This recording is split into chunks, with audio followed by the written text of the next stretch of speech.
Bienvenue à tout le monde, bienvenue chez Workbase pour le 30e événement de Crypto Montréal. Je vois quand même des nouveaux visages pour ceux qui ne me connaissent pas, Pascal Envy. J'ai commencé à organiser des événements en fin 2017. On peut éteindre la musique. C'est là? Alright, thanks. J'ai commencé à organiser des événements en 2017. On a tenu les événements aux 2 semaines, 3 semaines. Maintenant, on essaie de s'en tenir aux 3 semaines. Donc, déjà, le 31e est déjà organisé. Vous pouvez aller sur mon site pascalenvy.com. Vous allez trouver le calendrier ou le post qui parle du 31e événement. Alors, juste avant de commencer, comme vous savez, on a 2 présentateurs. Je vais laisser la parole à Maxime ici qui s'occupe de l'espace. Donc, merci beaucoup de nous accueillir. C'est la raison qui fait que c'est gratuit. Mon but, c'est d'avoir des événements gratuits. Donc, je repasse la porte. Merci de nous accueillir. C'est très, très apprécié. Donc, Maxime, présente-nous ça. Bonjour à tous. Bienvenue chez Workbase. En fait, on est un espace de coworking qui a ouvert nos portes cette semaine. Donc, ce que vous voyez, c'est quand même le produit de quelques mois là, de travail pour vraiment offrir à tous les entrepreneurs un espace créatif où on offre aussi plusieurs types d'abonnements qui vont pour tous les budgets, pour vous trouver un poste de travail où travailler. On est capable d'accommoder autant des plus petites entreprises que des travailleurs autonomes. Donc, peut-être que ça touche certains d'entre vous. Ça me ferait vraiment plaisir, peut-être après la présentation, de vous faire visiter l'espace pour ceux que ça pourrait intéresser. Sinon, nos cartes d'affaires sont juste ici. Pour les curieux, vous pouvez simplement nous contacter. Ça va nous faire plaisir de vous envoyer les informations en lien avec notre liste de prix puis nos abonnements. Voilà. Sinon, en fait, pour ceux qui sont intéressés, ça va me faire plaisir de vous offrir une journée d'essai gratuit. Venez simplement nous voir ici à la table. On va prendre vos informations, puis on va vous envoyer les informations nécessaires là, pour profiter de l'espace pendant une journée. Dernière chose, avant de vous laisser continuer, on va organiser un petit concours ce soir. Pour les intéressés, vous pouvez liker et en fait vous abonner à nos pages Instagram, LinkedIn et Facebook. Donc, c'est le @Workbase pour ceux qui likeront ces pages-là. On va faire tirer un abonnement nomade pour le prochain mois. Donc, ça va vous donner un accès 24 heures sur 24 à l'espace avec tout l'accès à tous nos services, bière, thé, café et nos espaces, évidemment, pour venir travailler. Donc, demain, on va contacter la personne gagnante. Sinon, on a des petites bières. Servez-vous, faites comme chez vous. Voilà, merci. Yes! Wow, merci beaucoup. Je tiens à mentionner, ça fait plaisir de vous le dire, les gars de Moe qui sont là, ça sonne terrible, c'est malade. Ça sonne wow. Je sais pas si on voit peut-être pas la caméra, mais il y a des sons dans le plafond, c'est wow. J'ai fait des gros stages, je vous le dis, c'est malade. Wow. On se sent là. On est. Donc, premier présentateur, Maciek. Bienvenue, première fois que tu présentes. Donc, je comprends que tu as une startup qui s'appelle Verifie. Ouais. J'ai informé, hein? Puis, je vois que ton but, c'est justement de sensibiliser les gens au blockchain, au Bitcoin, propager la bonne nouvelle. Je pense qu'on est à peu près à la même mission. Ouais. Je te laisse la parole. Puis par la suite, il y a aussi Zacharia qui va présenter au sujet du Proof of Stake. Donc, restez branchés. Est-ce que ça vaut la peine qu'on prenne peut-être une minute ou deux pour prendre une bière? Je pense que oui. Ça vaut la peine? Donc, je suis désolé, je t'interromps encore une minute. On va se prendre une bière, on passe. Ça va rendre le monde plus à l'aise. Yes. All right. Fait que, on se comme ça, petite bière, puis on commence dans 2-3 minutes. Yeah. Est-ce que vous êtes venus parce que le Bitcoin est en train de monter? Donc, merci encore à Andy de nous avoir invités, de donner cette plateforme pour parler un peu de notre passion. Moi-même, je les ai rencontrés dans un meet-up qui était organisé au sujet du privacy. Oh, ouais. Donc, je vous invite à connecter avec Crypto in Montreal et vraiment suivre les différents meet-ups parce qu'il y a des sujets variés pour différents niveaux d'expertise. Donc, aujourd'hui, on va parler vraiment du Bitcoin, on va focuser sur ça. On va parler comment être souverain avec Bitcoin et pourquoi maintenir votre propre nœud. Et je vais expliquer plus en détail c'est quoi que ça veut dire et pourquoi c'est important. Donc, le déroulement de la soirée un peu, je vais parler un peu de Verify, qui est la compagnie qu'on a fondée il n'y a pas longtemps avec mes partenaires qui sont ici présents également, avec lesquels vous pouvez discuter aussi par la suite. On va parler de Quadriga, de Binance, les récents hacks qui sont arrivés. Je ne sais pas si certains d'entre vous étaient affectés par ça. On va expliquer également comment recourir à cette situation. Donc, je vais également vous expliquer comment ne pas être une dinde. Vous allez comprendre après. Pourquoi Bitcoin, on va revenir à la base, pourquoi Bitcoin a de la valeur pour certaines personnes, pourquoi il est utilisé par autant de gens. Comment récupérer votre souveraineté financière. Donc, on dit souvent be your own bank, soyez votre propre banque. Donc, comment on fait pour être votre propre banque. Je vais également expliquer c'est quoi un nœud complet. Ici, je vais le mentionner, mais vous allez comprendre par la suite. La philosophie du soft fork. Et est-ce que l'effort de run votre propre nœud, de maintenir votre propre nœud Bitcoin en vaut la peine? Et c'est quoi les exigences et les coûts? Donc, voici les membres de Verified. Nous, ce qu'on fait, c'est on crée des solutions pour les entreprises et les usagers qui veulent utiliser Bitcoin de la bonne façon. Donc, on construit une infrastructure informatique indépendamment des besoins particuliers de ces personnes-là. En même temps, ce qu'on fait, c'est à la communauté, on va faire des recherches sur le Bitcoin, des diverses technologies dans le Bitcoin et on va les publier régulièrement. D'ailleurs, dans une ou deux journées, on va avoir une publication qui sort sur CoinJoin, les méthodes d'anonymat dans le Bitcoin. Donc, si vous êtes intéressé généralement par le Bitcoin, il suffit de soit s'abonner à Twitter sur notre page ou encore de visiter notre site internet. On publie régulièrement l'information. Ça fait peut-être depuis 2015 qu'on est dans cet univers-ci. On avait une mine avant, donc on connaît de ce qu'on parle pas mal. Donc, vous avez sûrement entendu parler de Quadriga. C'est une plateforme canadienne qui a été fondée en 2013 par Gerald Cotton, que moi d'ailleurs, en commençant, j'ai commencé à acheter des bitcoins là-bas. Et plus le temps avançait, personne ne pouvait se douter que quelque chose de mal allait arriver. Mais là, en 2018, il y a du monde qui commençait à se plaindre du long temps d'attente que certains retraits pouvaient prendre, du monde qui n'arrivait pas à retirer de l'argent, des messages d'erreur et tout ça. Et on apprend subitement que Gerald Cotton, qui est celui qui a fondé la plateforme, est mort subitement en Inde. Et il est mort dans une région en Inde qui est connue pour falsifier des certificats de décès. Donc là, déjà, on se pose des questions.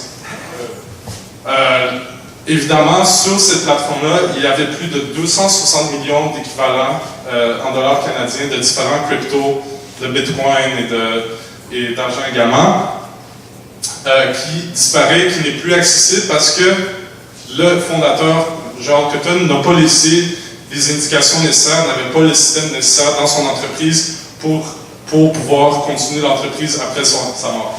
Donc, est-ce que c'était un scam? Est-ce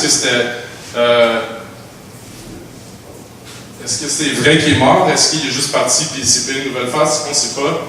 Et là, ce qui va arriver, c'est que là, les régulateurs, les personnes vont dire on a besoin de plus de régulation pour prévenir ce genre de situation. Mais en fait, ce que moi je vais vous expliquer à ce soir, c'est que les outils pour empêcher ça d'arriver existent déjà. Il suffit de savoir bien les employer et de s'adapter pour tous les usagers. Donc, Quadriga, c'est juste un cas parmi tant d'autres. Seulement en 2018, il y a plus de 1 milliard en équivalent qui a été soit hack, soit volé, soit scam, peu importe. Donc, ça n'arrête pas. Même il y a quelques semaines, il y a une semaine, Binance vient de se faire hacker pour 40 millions. Et c'est drôle parce que des personnes qui disaient « Ah, mais c'est correct, Binance a les fonds nécessaires pour backer la perte de ses usagers. Mais la prochaine fois, peut-être qu'ils vont perdre 100 millions. Est-ce que là, ils vont avoir l'argent pour backer? » Donc, peu importe la plateforme, peu importe la sécurité, si une fois que la brèche de sécurité est passée, c'est très difficile après de récupérer les fonds. Donc, pour ceux qui ont possiblement des coins sur leur échange, s'il vous plaît, ça me fait mal physiquement quand j'entends qu'il y a du monde qui ont encore leurs coins sur les échanges. Et je connais du monde personnellement que ça a affecté et qui ont perdu d'argent avec Quadriga, etc. Donc, l'histoire de dinde, c'est dans le fond, c'est l'histoire d'une dinde qui sort d'un œuf. Puis elle se fait nourrir par son fermier, son protecteur. Puis à chaque jour, la dinde se réveille, puis elle se fait nourrir. Puis elle devient de plus en plus grasse, de plus en plus dodue, de plus en plus à l'aise. Et plus les jours avancent, plus elle se dit, c'est correct, je suis sécuritaire, je n'ai pas besoin de prendre des mesures contre le fermier. Il m'aime, il me donne à manger et tout ça. Mais là, le millième jour, quand la dinde est vraiment grasse, à place d'arriver avec des grains et la portion usuelle de bouffe, le fermier arrive avec une hache. Puis la dinde, elle devient le dîner d'Action de grâce. Donc, c'est pas parce que vous êtes confortable sur un échange en ce moment et que c'est facile que le jour de l'Action de grâce ne va pas arriver puis vous allez avoir la tête coupée. Donc ça, c'est... Soyez pas une dingue. Donc, il y a plusieurs étapes à prendre pour devenir justement souverain, de reprendre le contrôle de ces cryptos, de ces bitcoins en particulier. Premièrement, comment j'acquis des bitcoins si je dois passer par une plateforme d'échange sur laquelle mon argent va être retenu? Bien, il y a déjà des solutions. Ah, désolé, ici, j'ai... Donc, il faut acquérir des bitcoins sur des plateformes qui ne sont pas custodiennes, c'est-à-dire ce n'est pas eux qui vont retenir les fonds. Des plateformes telles que BISC ou HODL vont permettre de directement échanger du fiat, c'est-à-dire de l'argent canadien, américain ou peu importe, contre les bitcoins, sans que les bitcoins soient retenus sur la plateforme. Il y a également des solutions, des OTC Desk, ou des personnes de confiance dans la communauté qui sont prêts à vous vendre les bitcoins directement. Donc là, les bitcoins n'ont jamais été en possession d'une autre plateforme, donc jamais à risque. Et mon préféré, ça serait Bold Bitcoin, qui est une plateforme d'échange canadienne. Peut-être qu'il y a du monde qui connaissent Francis Pouliot et compagnie. Eux, dans le fond, ça reste un échange, mais les bitcoins vont être envoyés directement dans votre portefeuille. Donc, ils ne vont jamais être retenus sur la plateforme. Donc, ça, c'est une pratique supplémentaire qui est favorable. Puis, on travaille avec eux également de proche. Donc, ensuite, une fois que vous avez vos bitcoins, il faut les sécuriser. Il faut les mettre quelque part, dans un endroit que vous êtes certain que personne ne peut les chercher. Comment on s'assure de ça? Il y a plusieurs mesures de sécurité, plusieurs portefeuilles physiques avec des fonctionnalités différentes, dépendamment de vos préférences. J'ai donné quelques exemples ici, le Cold Card, Trezor, Ledger. Donc, c'est impératif de garder vos cryptos et vos bitcoins là-dessus. Et c'est vraiment des meilleures pratiques de sécurité. Et il faut aussi se rappeler qu'en cas de mort, comme Gerald Cotton de Paduga, il faut laisser les mesures nécessaires à votre famille ou à vos proches en cas d'accident. C'est de l'argent comme n'importe quel argent, donc c'est important de prendre conscience du fait de ce risque-là, de donner la possibilité à votre famille et à vos proches de récupérer ces fonds-là. Parce qu'on s'est fait prouver que ça peut être utile. Mais là, on va prendre des étapes subséquentes à ça. Si vous avez fait les étapes que je vous ai démontrées, c'est déjà correct. Mais s'il y a du monde qui va aller plus loin et vraiment utiliser Bitcoin de la façon, pour la raison pour laquelle il a été inventé, je vais parler de ça plus précisément. Donc là, je vais revenir un peu à la base. Donc, pourquoi Bitcoin? C'est quoi Bitcoin? Bitcoin, dans le fond, c'est juste un ensemble de règles prédéfinies qui font que le Bitcoin d'aujourd'hui est le Bitcoin d'aujourd'hui. Tel que, par exemple, la courbe d'émission. Tout le monde sait que, par exemple, il va y avoir 21 millions de Bitcoins qui vont être émis et pas plus. Et le rythme auquel ils sont émis est aussi également déterminé par les règles du protocole. Donc, c'est vraiment le protocole, les règles du protocole qui sont importantes. Il y a aussi, par exemple, le format ou le type de données qui est demandé quand on partage les transactions. Donc, ça aussi, c'est défini dans le protocole.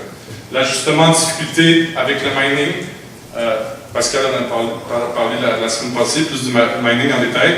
Donc, tout ça, tout ce qui fait que Bitcoin fonctionne, c'est un ensemble de règles sur lesquelles le monde se sont entendus pour les respecter. Donc, un nœud, dans le fond, ce que c'est le programme qui vérifie que toutes ces règles-là, qui font qu'un Bitcoin, c'est vraiment un Bitcoin, sont respectées. Puis c'est pas juste pour ceux que vous transigez Bitcoin avec les autres, mais c'est également ceux qui transigent des Bitcoins avec vous. Donc, si quelqu'un vous dit « je vous envoie des bitcoins », vous devez vous assurer qu'effectivement c'est bien des bitcoins. Parce que s'il y a une des règles qui n'est pas respectée, puis là j'en ai mis 3, 4, mais il y en a des centaines, c'est plus bitcoin. C'est pas la même chaîne, c'est pas le même actif. Donc, Bitcoin, c'est un ensemble de règles, puis les nœuds permettent au réseau de respecter ces règles-là. Donc, Bitcoin, un réseau de communication pair à pair. Chaque nœud individuel dans le réseau est un pair. C'est ça, quand on parle de réseau pair à pair, un pair, c'est un nœud. Et qu'est-ce qui fait que, finalement, les règles qu'on s'est dit sont celles qui ont donné naissance à Bitcoin? C'est difficile un peu d'expliquer l'émergence d'une croyance telle que l'argent. Un peu comme votre argent que vous avez fiat dans votre poche en ce moment, qui a des numéros dessus avec des logos canadiens, on vous dit de croire à la valeur de ça parce que c'est backé par les institutions canadiennes, par le gouvernement canadien. Donc, il y a une certaine confiance par rapport à ça. Mais vous demandez-vous, par exemple, l'or. Est-ce que l'or, il y a déjà un gouvernement qui a dit « Ah, tu vois cette pierre-là qui brille, vous devez croire que ça vaut quelque chose. » Non. C'est un peu émergé de façon naturelle. Il y a quelqu'un qui a trouvé une pierre, il l'a trouvée belle, puis il l'a échangée contre une poule à emmener, puis ça fait que l'or a commencé à augmenter de valeur. Donc, Bitcoin, c'est un peu la même chose. J'ai pas besoin de l'approbation des autres pour dire que le Bitcoin a une valeur. Tout ce que j'ai besoin, c'est avec la personne avec qui je transige a la même croyance par rapport à cette valeur. Donc, le Bitcoin fonctionne pour les personnes qui croient que le Bitcoin a de la valeur. Donc, c'est ça qui fait qui croient et qui commencent à grandir, puis il y a de plus en plus de pairs, de plus en plus de personnes qui veulent l'utiliser. Et c'est également un logiciel libre. Donc, tout le code, il est open source, il est disponible à changer, il est disponible à modifier. Donc, c'est très transparent de comment ça fonctionne, c'est pour ça que beaucoup de personnes vont l'utiliser. Là, je vais faire un petit peu une clarification au niveau des portefeuilles. Dans le fond, quand vous avez un portefeuille en ce moment, vous n'êtes pas en train d'utiliser votre propre nœud. Il y a deux types de portefeuilles qui permettent de communiquer avec le réseau de pair à pair. Il y a les SPV, qui est un acronyme pour Simplified Payment Verification. Comment ça va fonctionner, ça? C'est que vous, par exemple, vous voulez envoyer un Bitcoin, votre application, votre portefeuille va envoyer un message à des nœuds random dans le réseau pour qu'ils soient en mesure de communiquer ce que vous voulez faire, c'est-à-dire envoyer par exemple tant nombre de bitcoins à cette adresse. Donc c'est eux qui par la suite vont vous recommuniquer le message qu'en effet vous avez bien envoyé la transaction, etc. Et là on voit un peu le risque de sécurité et d'anonymat, parce qu'en demandant ces informations à ces personnes-là, vous communiquez ce que vous voulez faire dans le réseau du Bitcoin. Et un peu, le Bitcoin, le but, à la base, c'était de faire un argent qui était impossible à arrêter. Donc, si je veux faire une transaction, il n'y a pas de partie tiers qui peut s'incruster entre moi et le père avec lequel je veux transiger. Donc, si on a un système dans lequel vous communiquez vos transactions à travers un tiers, lui va avoir le pouvoir de vous stopper. Donc là, la valeur du Bitcoin initiale qui était de créer un argent impossible à censurer, elle se retrouve un peu dégradée. Happy Wallet, c'est encore pire, parce que lui, au moins, ça demande à plusieurs en même temps, puis ça va demander un set de transactions dans lesquelles il y a une des transactions que vous voulez vraiment savoir, mais les autres, c'est pour essayer de rendre leur tâche plus difficile. Happy Wallet, ce qui est la plupart des wallets, vont demander directement la transaction, puis le wallet va se connecter au nœud de la compagnie du portefeuille. Donc eux, c'est quoi leur source de revenus? C'est en vendant votre information financière et tout ça. Pour tous les utilisateurs du Bitcoin qui n'utilisent pas leur propre nœud, vous pouvez être certain que l'ensemble de vos transactions ont déjà été reliées à votre IP, etc., etc. Ça, c'est une certitude. C'est pas si compliqué. Le blockchain du Bitcoin, il est analysable par tout le monde. Donc, faut faire la distinction, hein, parce que là, on entend souvent parler des mineurs, mais on n'entend pas souvent parler des nœuds complets. C'est vraiment à prendre en distinction. Les mineurs, c'est vraiment eux qui vont donner la preuve de travail, c'est-à-dire qui vont hasher le SHA-256 pour prouver qu'il y a eu une certaine dépense d'énergie, puis c'est ça un peu qui donne également la valeur au Bitcoin, parce que tu dois gaspiller d'énergie pour trouver la réponse pour libérer les Bitcoins dans un bloc. Mais ça, on ne va pas trop en parler aujourd'hui, puis ça, c'est vraiment énergivore. Donc, tout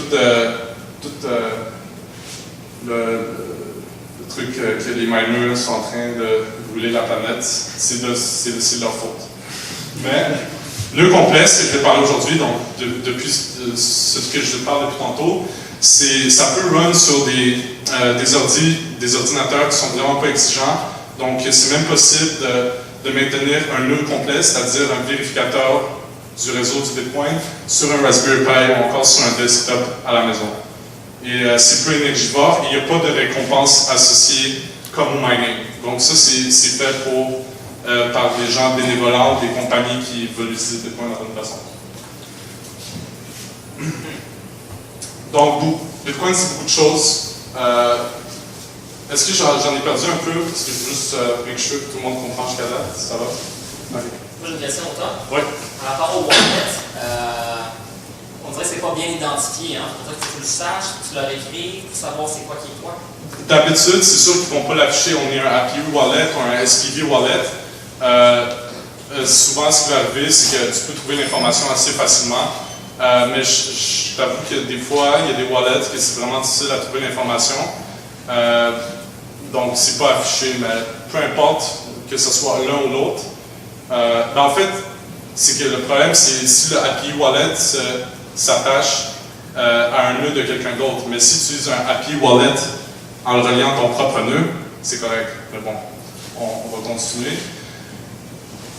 Donc, les règles de protocole que j'ai mentionnées tantôt, c'est celles que le réseau a décidé de suivre et c'est pour ça que le Bitcoin existe. Donc, imaginez un peu que si vous n'avez pas votre propre node en utilisant Bitcoin, c'est un peu comme si vous demandiez, on vous dit que vous avez de l'or dans un certain coffre-fort, mais on vous dit, il va y avoir un tierce partie entre vous et votre coffre-fort, et vous allez lui communiquer ce que vous voulez faire dans ce coffre-fort. Des fois, je vais retirer des lingots, des fois, je vais en rajouter, peu importe. Mais vous n'avez jamais vérifié par la suite si, après avoir communiqué votre intention de ce que vous voulez faire dans le wallet, c'est effectivement ce qui est arrivé. Donc, c'est exactement ça un autre. C'est comme un coffre-fort dans lequel il y a votre wallet. Et là, vous dites à un autre de quelqu'un d'autre, s'il te plaît, envoie tant de Bitcoin à lui ou je vais recevoir tant de Bitcoin, mais vous n'avez pas vérifié vraiment que ces Bitcoins sont là. Et pourquoi c'est important tout ça? Parce que le Bitcoin, c'est quelque chose de vraiment précieux, parce qu'il peut être contrôlé par personne. Parce que si quelqu'un décide de rajouter des règles extra, qui veut par exemple modifier le nombre de Bitcoin qu'il va avoir, puis il va communiquer cette règle à travers le réseau, ben, les nœuds complets vont rejeter les transactions qui ne respectent pas les règles du consensus. Et c'est ça qui fait que, par exemple, les personnes qui voudraient modifier la taille du bloc, ou peu importe, ne sont pas en mesure de le faire parce que dès qu'ils arrivent à un nœud qui respecte les règles du consensus, leur transaction va se faire rejeter. Il y a eu des tentatives dans le passé de prendre le contrôle du réseau du Bitcoin, et le réseau de nœuds, c'est-à-dire le réseau de nœuds que j'explique depuis tantôt, a su prouver que c'est vraiment efficace contre les attaques de réseaux de ce genre. Donc là, on va rentrer dans un truc un peu plus compliqué. Dans le fond, une des règles du Bitcoin, c'est que la taille des blocs, c'est de 1 mégabyte. Donc, c'est-à-dire le nombre de transactions qui peuvent se passer par seconde dans le Bitcoin dépend du nombre de transactions qui peuvent rentrer dans un bloc qui se déroule à tous les 10 minutes. Donc, il y a certaines parties dans le Bitcoin, telles que les miners, qui profitent des transactions, c'est-à-dire du nombre de transactions qui sont dans les blocs, qui voudraient agrandir la taille des blocs afin d'avoir plus de transactions qui rentrent et avoir plus de frais de transaction. Donc, il y avait certaines parties du réseau qui avaient un intérêt à modifier les règles du Bitcoin. Mais à partir du moment que tu modifies les règles du Bitcoin, c'est plus le Bitcoin. Donc, ce qui est arrivé dans le passé, il y a deux événements. Il y a UASF, parce qu'il y avait des débats d'escalabilité. Bon, Bitcoin a un certain nombre de transactions par seconde possible, mais là, il faut aller de l'avant. Est-ce qu'on augmente la taille des blocs? Est-ce qu'on fait des solutions de seconde couche? C'était un débat qui était en jeu depuis environ 2015. Ce qui est arrivé, c'est qu'il y a eu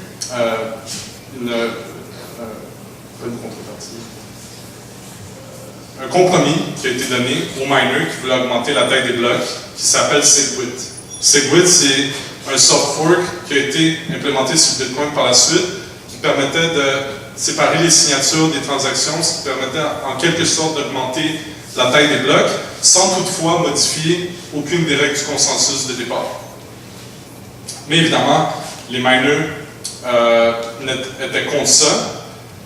Donc, il y a un développeur anonyme qui a forcé l'adoption, c'est-à-dire, parce que tout le monde voulait, en fait, les usagers normaux du Bitcoin et non les miners, voulaient conserver les mêmes règles de départ, tandis que les miners voulaient augmenter la taille des blocs. Donc, lui, ce qu'il a fait, c'est un code qui faisait en sorte que les miners devaient obligatoirement signaler au réseau qu'ils voulaient se conformer à SegWit, parce que c'était ça que la communauté voulait, c'est ça que le consensus social également indiquait. Donc ça, c'est un peu une bataille qui a été gagnée, parce que même si la majorité des miners, c'est eux pourtant qui ont le capital et tout, voulaient modifier les règles du protocole, ce qui a gagné à la fin, c'est l'usager grâce au réseau de nœuds qui est en mesure de communiquer la bonne information. NO2X, c'est encore plus compliqué. C'est encore des tentatives de prendre le contrôle du Bitcoin en modifiant les règles de consensus. Et ici, il y a un graph, c'est pas très clair, où il y avait vraiment 95% des miners voulaient, encore une fois, changer les règles du consensus en augmentant la taille des blocs. Et à 95%, ils indiquaient qu'ils voulaient changer, c'est-à-dire hard fork, changer les règles du Bitcoin. Mais encore une fois, ça a été rejeté par les miners plutôt facilement. Mais c'était vraiment une guerre, ça a duré pendant comme 2 ans. Pour ceux qui veulent en apprendre plus, il faudrait que j'extrapole un peu, c'est vraiment compliqué. Mais c'est pour prouver que si quelqu'un veut changer le Bitcoin, ben, le réseau des nœuds est là non seulement pour arrêter ça, mais aussi personnellement être certain que la modification des règles n'affecte pas vos actifs à vous. Donc, la philosophie du soft fork, un peu ce que c'est que tous les changements subséquents, toutes les fonctionnalités qu'on ajoute après la version initiale du Bitcoin, ça permet d'être compatible avec n'importe quelle version.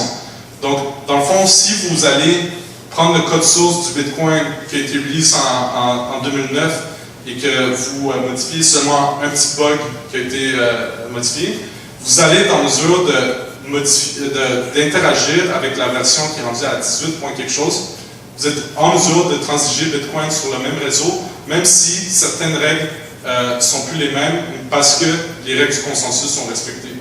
Donc, ça peut être un peu différent des autres crypto-monnaies qui, par exemple, vont vouloir activement changer le code au fur et à mesure de son développement pour ajouter des fonctionnalités et tout, mais souvent, vu que le code, les fonctionnalités qu'ils vont vouloir ajouter sont assez différentes de la première version, la crypto va devoir fork, c'est-à-dire se séparer en deux parce que les règles sont plus compatibles.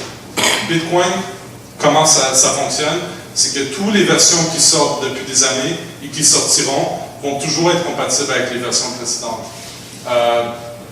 Donc si par exemple vous avez un nœud qui fonctionne, que vous demandez un nœud, un Bitcoin, le programme du Bitcoin, et que là il y a une nouvelle version qui sort, ben, vous n'avez pas besoin de upgrade le software au fur et à mesure que les nouvelles versions sortent, ça va être encore compatible.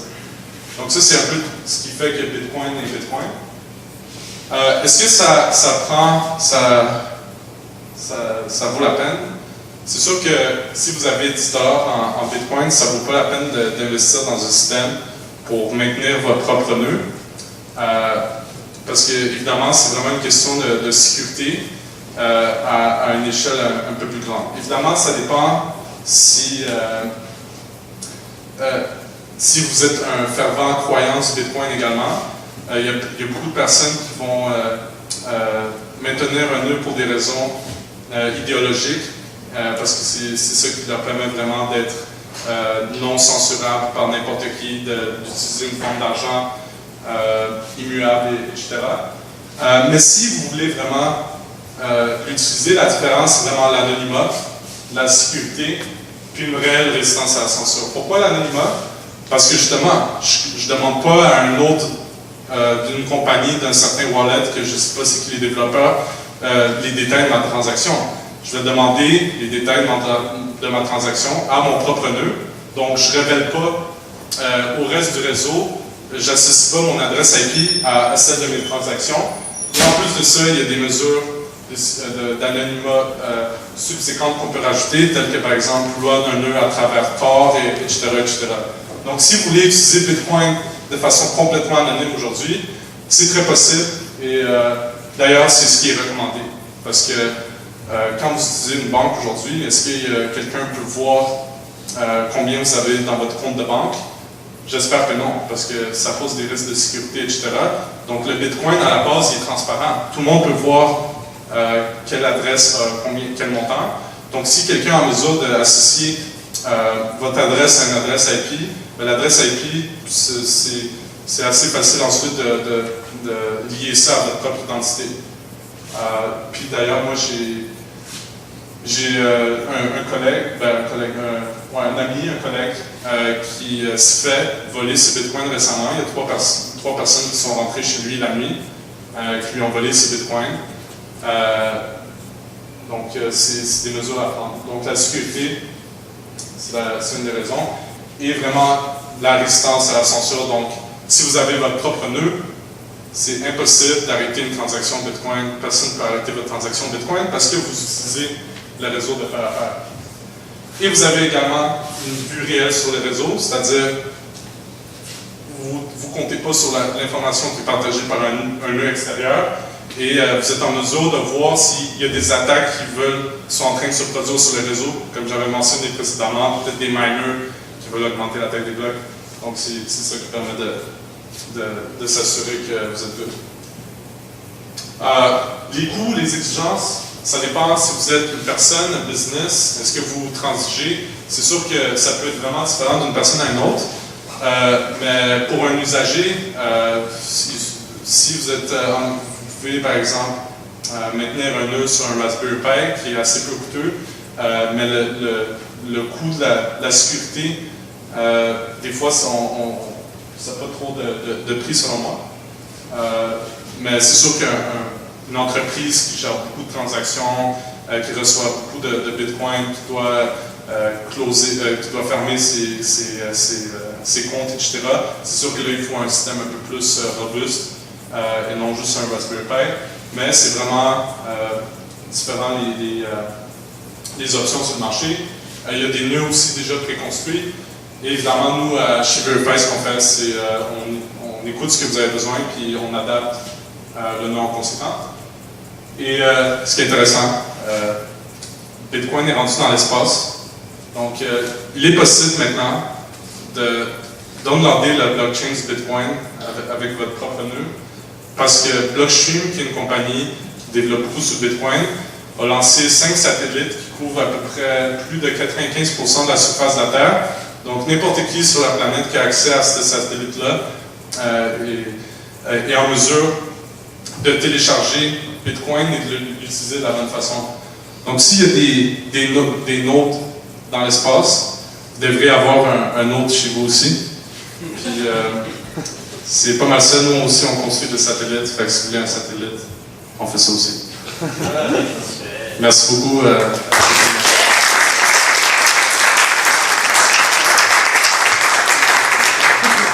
Question?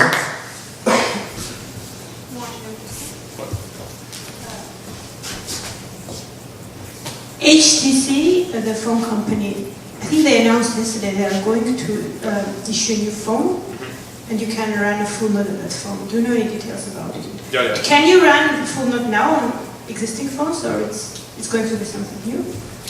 Right now, you can't. Parce qu'il y a plusieurs français, anglais. Donc la question c'était, il y a une compagnie qui s'appelle HTC qui vient d'annoncer qu'ils vont faire un téléphone sur lequel il va être possible de maintenir un nœud complet. Puis la question c'était, est-ce que il y a déjà des téléphones en ce moment sur lesquels il est possible de maintenir un nœud complet? Donc pour le moment c'est plus ou moins pratique, donc la nouvelle a été prise avec beaucoup d'enthousiasme. Puis c'est un peu ce que le monde dit depuis toujours, qu'il faut avoir un nœud sur votre téléphone. Donc on va voir comment ça va se dérouler. C'est sûr que pour les usagers, c'est vraiment un avantage parce que leur wallet mobile va pouvoir être connecté directement avec le nœud. Mais c'est sûr que sur un niveau commercial, ça ne va pas être nécessairement, je veux dire pour les business, ça ne va pas être aussi facile d'utilisation, mais c'est une bonne nouvelle. Puis c'est ce qu'on veut. Ce qu'on veut, c'est qu'il y ait le plus de nodes possible. C'est ça qui fait que le réseau est résilient et devient de plus en plus fort et de plus en plus difficile à arrêter. Ouais. Si vous avez des questions également, vous levez parce qu'il y a juste au niveau du son. Question pour toi, moi j'ai quelques Raspberry Pi qui prennent de la poussière. Ouais. Donc si je dis, hey, j'aimerais ça y aller, à combien je m'attends, exemple, pour faire affaire avec toi ou en général là? Donc, est-ce que c'est une patente que je peux juste dire, je demande un ISO, je mets ça sur mon petit disque SD, ça marche? Ou c'est un peu plus complexe, quel genre d'effort que je m'attends, combien ça coûte? Bonne question. C'est sûr qu'au niveau du prix, ça dépend si par exemple, vous voulez seulement, moi je vais avoir un autre, je ne veux pas savoir ce qui se passe, je veux juste que ça fonctionne, puis que ma sécurité est là, que je suis souverain, etc. Donc, c'est sûr que si nous, on vient avec le nœud déjà préinstallé et vous l'avez juste à plug, ça va coûter moins cher que si, par exemple, vous voulez vraiment avoir l'expérience de construire vous-même votre node et d'explorer comment ça marche, puis les fonctionnalités. Donc, le prix varie, mais pour l'usager en tant que tel qui désire maintenir un nœud sur le Raspberry Pi, ça va aller dans les quelques centaines de dollars, mais pas dans les autres. Mais je ne veux pas quand même. Ouais. On est plus focus sur les business en fait.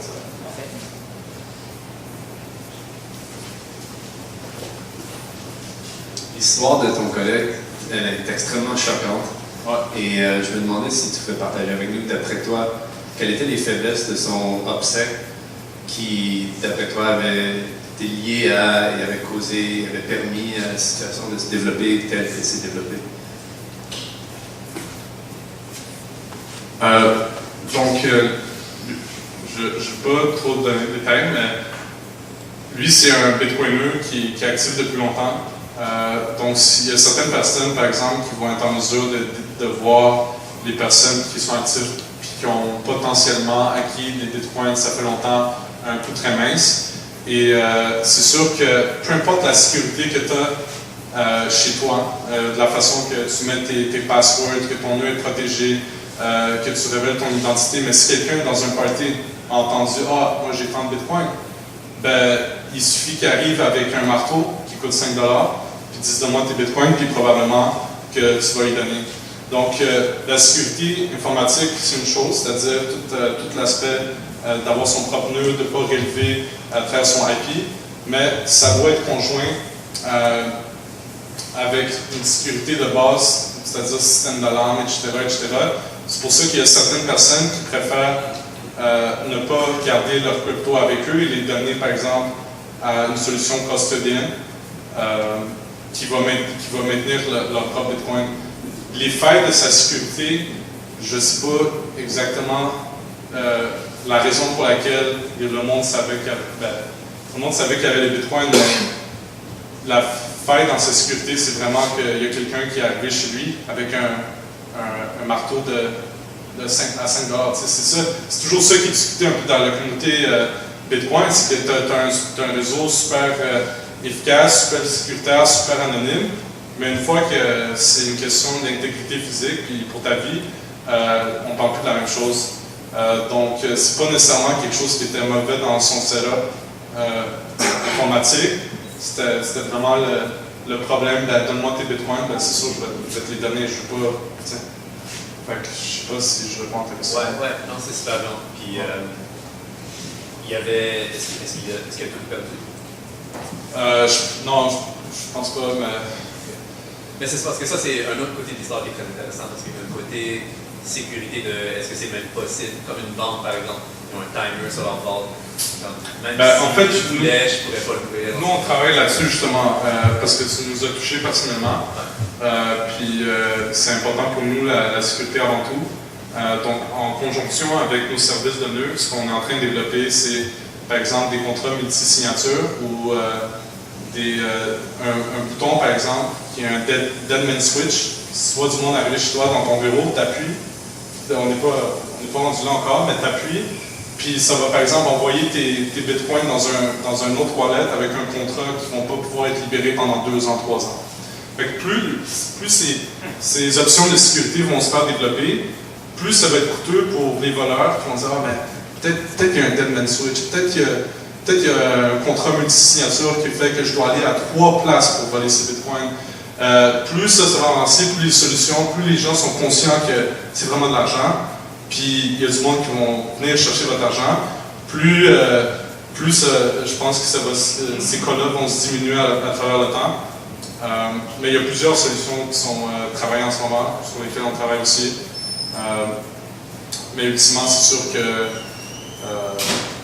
faut pas crier sur les toits combien de bitcoins tu as. Moi, j'en ai 0, je les ai toutes perdues dans un accident de bateau. C'est ça qu'il faisait. Donc, c'est ça, c'est vraiment important, la sécurité et tout ça. Ouais. Je vais passer.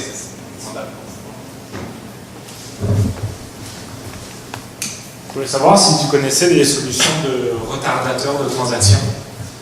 Quelque chose qui permet, par exemple, tu veux payer un gros achat, et au lieu de payer directement à la personne, tes bitcoins sont dans un wallet pour pouvoir faire une transaction, tu dois le mettre en mode pending pendant 2 jours, et tu peux l'annuler pendant 2 jours avant de pouvoir vraiment valider les transactions. De toute façon, si quelqu'un te force à payer, là, tu as 2 jours pour annuler la transaction.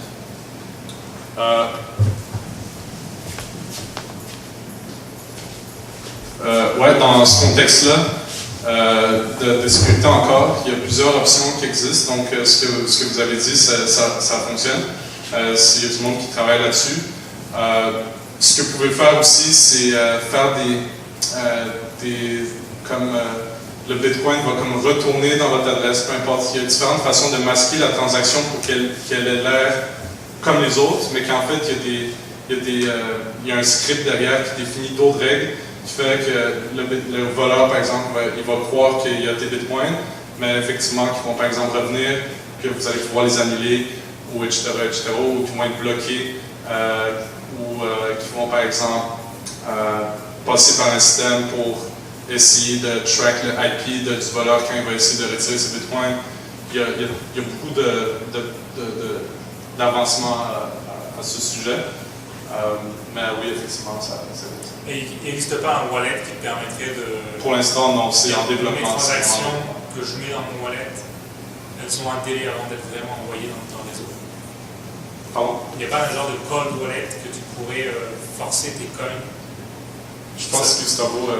c'est possible de le programmer avec Bitcoin Core, qui est le principal logiciel de Bitcoin, mais c'est du command line qu'il faut faire. Il n'y a pas une solution toute prête à utiliser du UI, mais c'est le genre de choses que nous offrons comme service. Fait, si jamais vous voulez en parler plus en détail plus tard. D'autres questions? Moi, j'en ai d'autres. En gros, tu parlais qu'il y a 2 types de wallet. J'ai l'impression qu'il n'y a pas de wallet full wallet. C'est ça, je comprends? Non, en fait, il y a le SPV qui consiste à demander à plusieurs nodes en même temps pour plusieurs transactions, non seulement les transactions pour lesquelles tu veux vraiment de l'information, mais pour les transactions random, d'autres adresses que tu ne veux pas vraiment savoir, mais tu veux juste diluer tes adresses dans un set de transactions.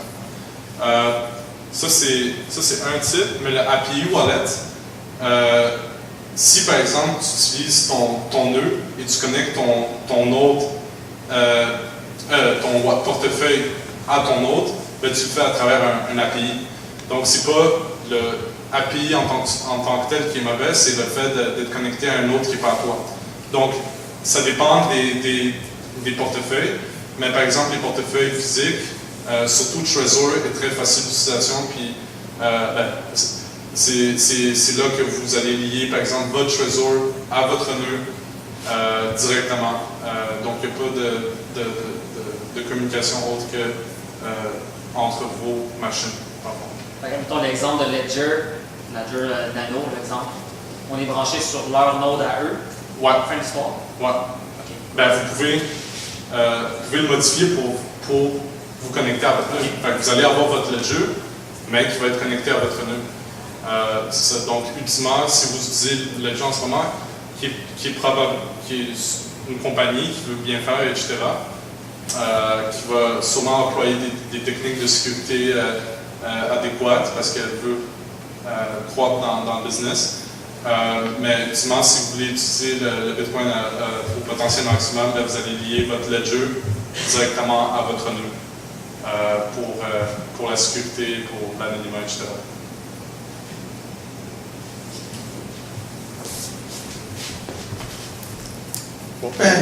Si j'ai mon propre nœud, c'est quoi les techniques de base pour protéger mon nœud?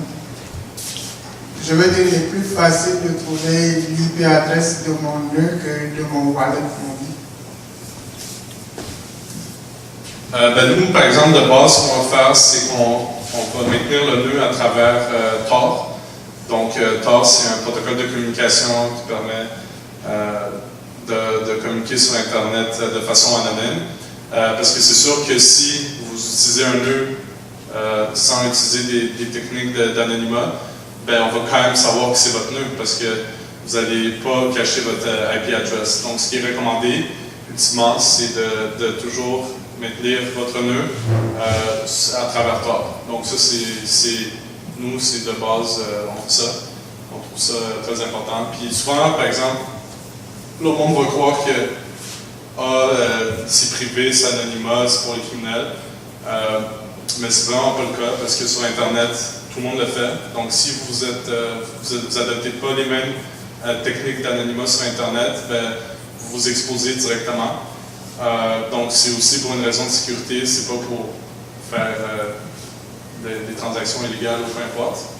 C'est vraiment une raison de sécurité.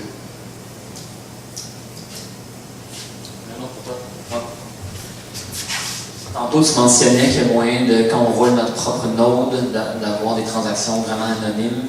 C'est là que j'ai pas vraiment suivi la différence, je dirais la nuance, avec le fait que c'est quand même public tout ça. Comment on fait, comment le concept fait que quand tu roules ton node, tu es plus anonyme, j'ai pas compris. Donc, quand tu vas avoir un nœud, ce que tu vas pouvoir faire, c'est envoyer tes propres messages au réseau en fonction des adresses avec lesquelles tu veux interagir. Si tu demandes ces messages-là sans utiliser un protocole d'anonymat comme Tor, ben, tu vas quand même relever ton adresse IP de ton nœud. Donc, ce qu'il faut faire, c'est utiliser Tor, par exemple, pour, quand les messages sont communiqués sur le réseau, ils ne soient pas associés à un IP. Donc, même si, par exemple, la transaction ultimement que tu vas faire, elle va être affichée, mais elle va être impossible à lier à aucune IP, aucune identité informatique. Donc, c'est là que la dissociation va se faire. Mais la transaction en tant que telle va toujours être là, elle ne va pas être cachée. C'est juste que tu ne vas pas avoir fait le lien entre ta machine à toi et la transaction. Mais il y a aussi également beaucoup de méthodes dans le Bitcoin en ce moment qui sont en train de se faire développer, telles que CoinJoin, qui permet de mixer des coins avec, par exemple, des transactions des autres personnes. Donc, ce n'est pas la seule, par exemple, mesure d'anonymat qui sera employée dans le réseau pour vraiment rester anonyme. Il y a beaucoup de techniques employées. Parce qu'il ne faut pas oublier également que si vous recevez des bitcoins, ils vont peut-être avoir aussi une histoire reliée à eux. vu que justement c'est traçable. Donc, moyen maintenant, avec des techniques comme CoinJoin, puis qui est un protocole d'obfuscation du réseau, de dissocier cette histoire des bitcoins particuliers que vous avez, puis dans le futur, quand vous l'utilisez, c'est impossible d'associer à votre adresse. Est-ce que tu recommanderais aussi un VPN par-dessus Tor ou c'est juste overkill? Ouais, c'est toujours. Il n'y a rien de overkill dans. C'est pas fou. Ouais, c'est surtout qu'un VPN, c'est pas tant cher, donc c'est pas quelque chose que je recommanderais pas. Mais Tor, c'est déjà suffisant, mais VPN, c'est bon aussi. Ouais. Fait le tour? Dernière question peut-être. Est-ce que ton nœud est accessible par d'autres personnes que toi? Ça le répéter. Oui, donc la question c'est est-ce que le nœud est accessible pour toi? Donc ce qui est bien avec votre propre nœud, c'est que c'est très customizable. Personnalisable. Donc vous par exemple, quand vous downloadez le blockchain du Bitcoin, c'est d'autres nœuds qui vont vous envoyer l'information. Mais vous, une fois que vous avez votre nœud complet, vous avez le choix de modifier tout, d'ouvrir les ports, de fermer les ports, dépendamment de si vous voulez être un nœud qui communique le blockchain qui le transmet, mais là, ça va dépenser du bandwidth. Fait que peut-être qu'il y a des personnes qui veulent juste recevoir l'information pour leur repartager, puis rester caché. Donc là, vous restez encore plus caché si vous ne communiquez pas de l'information par la suite. Il y a aussi également l'option, par exemple, de prune the node. C'est-à-dire qu'une fois que vous avez validé toutes les transactions qui sont déroulées dans le réseau, vous enlevez l'histoire. Parce que tout ce qui compte, c'est l'état final de toutes ces transactions-là. Puis comme ça, vous prenez encore moins d'espace qu'un nœud complet en maintenant tout le blockchain du Bitcoin qui est à peu près 260 gigabytes. Donc le nœud en tant que tel, c'est un software, c'est un logiciel c'est open source, donc vous pouvez le modifier comme vous voulez. Il y a du monde qui font leur propre nœud avec des petites variantes. Mais tant que ça reste en concordance avec les règles du protocole, tout est correct. J'ai une question très rapide pour toi. Est-ce que c'est possible pour quelqu'un, disons, qui ne voudrait pas rouler son propre nœud, de faire confiance à un trusted node, puis de se connecter à ce nœud pour lui faire cette transaction à partir de le nœud que cette personne roule, évidemment son propre. Oui. C'est facile à faire comme ça. Donc, la question c'est, est-ce que si vous ne voulez pas avoir la tâche de maintenir votre propre nœud, vous pouvez déléguer cette tâche à quelqu'un d'autre que vous avez confiance, c'est ça? Oui. C'est en utilisant un wallet, vous faites un peu déjà ça, mais c'est sûr que si, par exemple, vous voulez... T'es mon ami, puis on se connaît, je ne vais pas essayer de bloquer tes transactions, etc. Il n'y a pas de problème. Vous pouvez vous connecter à mon nœud, par exemple.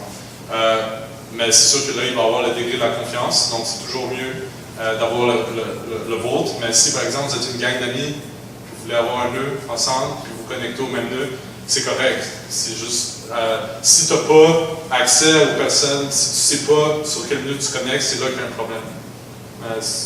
Ouais, si je pourrais juste rajouter, si vous êtes plusieurs à partager un nœud complet, il faut utiliser des logiciels extra. Fait que là, disons, si moi je me connecte à mon propre nœud sur mon desktop puis je lis un wallet comme Electrum dessus, il va me falloir ce qu'on appelle un serveur Electrum. Puis donc, pour utiliser d'une personne, un nœud, une personne, il ne faut pas de logiciel d'extra. Mais si on est, disons, 10 amis à se connecter au nœud qui est chez un de nos amis, là, il faut établir des processus de connexion avec des certificats TLS. Il faut des serveurs qui vont tout comme expand le blockchain d'une manière plus lisible par tous les usagers. Donc, c'est des étapes de plus qu'il faut faire, mais ça se fait aussi. Ouais, c'est juste une question générale, je ne dirais pas trop en Bitcoin. Mais est-ce que ta compagnie ou certaines compagnies dans le monde, provide une assurance, ou donne une assurance quand tu veux protéger tes bitcoins et l'argent que tu places dedans, et s'il y a quelqu'un qui vient et qui vole, peu importe. Est-ce qu'il y a un système d'assurance? Il y a quelques échanges. c'est sûr qu'il y a beaucoup d'échanges, surtout les plus renommés. Ils vont avoir un fonds de sécurité dédié en cas de hack, de vol.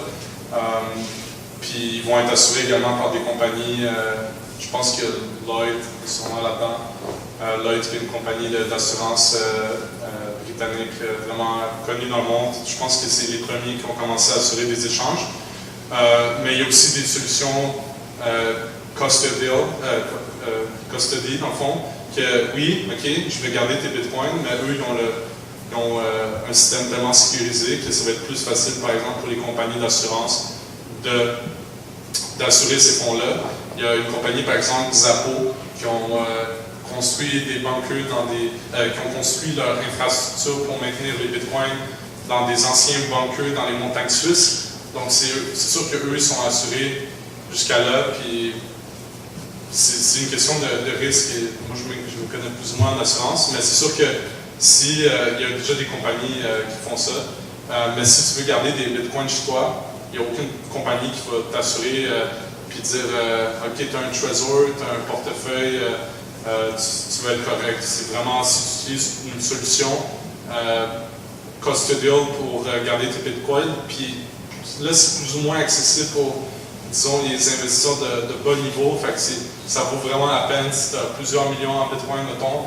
Ben là, tu vas, à place de garder ça chez toi, ben, tu vas le mettre dans une banque de bitcoin, mettons. Un intérêt, exactement. Pour le service et pour la sécurité. Ouais. All right. By bitcoin. All right. On se prend 5 minutes, 5-10, ça devient un refill, puis on reprend ça avec la deuxième présentation. See you.